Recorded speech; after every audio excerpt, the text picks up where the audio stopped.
You guys, I feel like I let you down a little bit. As a Phoenix Suns content creator, I do my best to provide you with the best Phoenix Suns videos and news and content as I possibly can. And I feel like I let you down because in Jake Fisher's, Bleacher Report article about the latest, intel on Deandre Ayton and everything, there was a huge nugget, which we're going to talk about in a minute, that I just completely overlooked because I'm stupid and I didn't take the extra minute to read the entire article, or at least proofread it twice and make sure I got all the stats and facts and everything.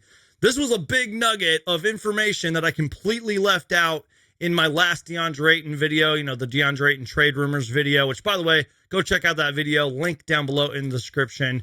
But in other words, you guys, you trusted me and I failed you. Here's my terrible Michael Caine impression from The Dark Knight Rises. You trusted me and I failed you. I know that was a terrible impression, but I absolutely love the Dark Knight trilogy. Okay, enough with this. Let's go ahead and talk about this Deandre Ayton stuff because it's getting crazy. So let's talk about it, you guys. In Jake Fisher's Bleacher Report article about Deandre Ayton and his situation, the biggest nugget that I missed because I'm stupid goes on to say, and I quote, "There's a stronger sense among league figures that Phoenix brass simply does not view Ayton," let me repeat that, "does not view Ayton or any center as a player worth greater than $30 million annually." Then the biggest nugget here, in my opinion, the recent Williams dynamic may simply echo consistent word dating back to the trade deadline from league sources with knowledge of the situation that Ayton is not particularly a favorite of Phoenix head coach, Monty Williams.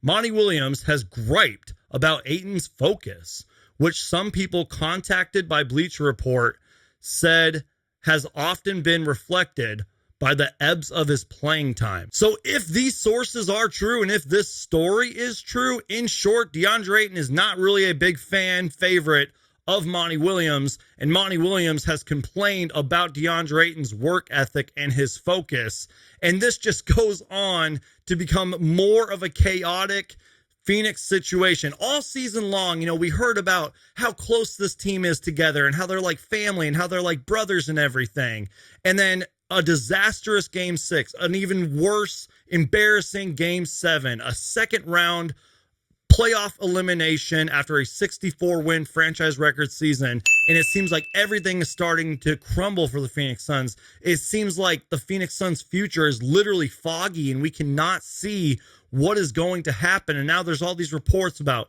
Deandre Ayton and Monty Williams, and, we've even heard some stuff about Chris Paul and everything. I don't know what's going on in Phoenix. It is absolutely chaos right now. Can I just go to sleep?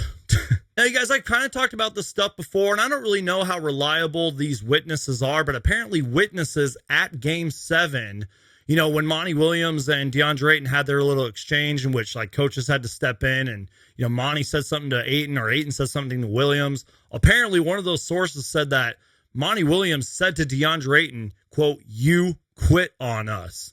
And also, you guys, when, Monty Williams was addressing the media for the exit interviews and everything, I think they basically said that when Monty Williams benched Deandre Ayton, they didn't talk about it in the locker room. They didn't talk about it after. Now, Monty Williams did say that stuff was internal. No, we didn't.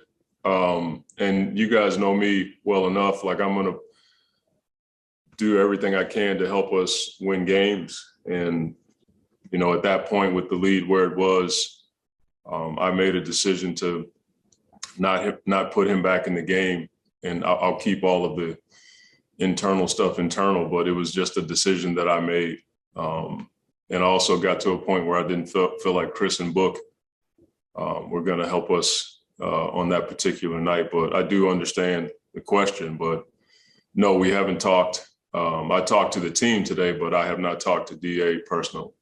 And you guys, look, I know that Deandre Ayton is a super talented player, and I know that there are some hardcore Deandre Ayton fans out there, but this whole thing about Deandre Ayton's work ethic goes back to his college days. You shouldn't have to force the guy who was the #1 overall pick in the 2018 draft, who is trying to get a max contract, you shouldn't have to force him to be engaged. You shouldn't have to question his you know, his focus and his engagement. And I understand there's the whole like, oh, you know, you got to run the offense through him and you got to feed him the ball and everything.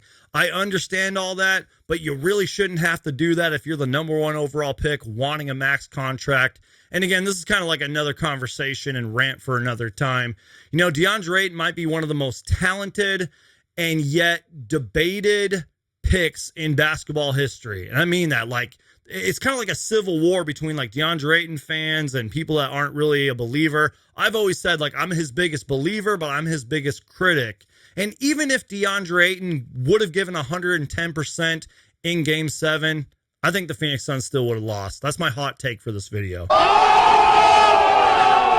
So you guys, as always, I want to hear from you in the comment section. Do not hold back. Do you guys believe these sources? Do you guys believe the drama that's going on between Monty Williams and Deandre Ayton? Do you guys feel like Deandre Ayton has played his last game in Phoenix?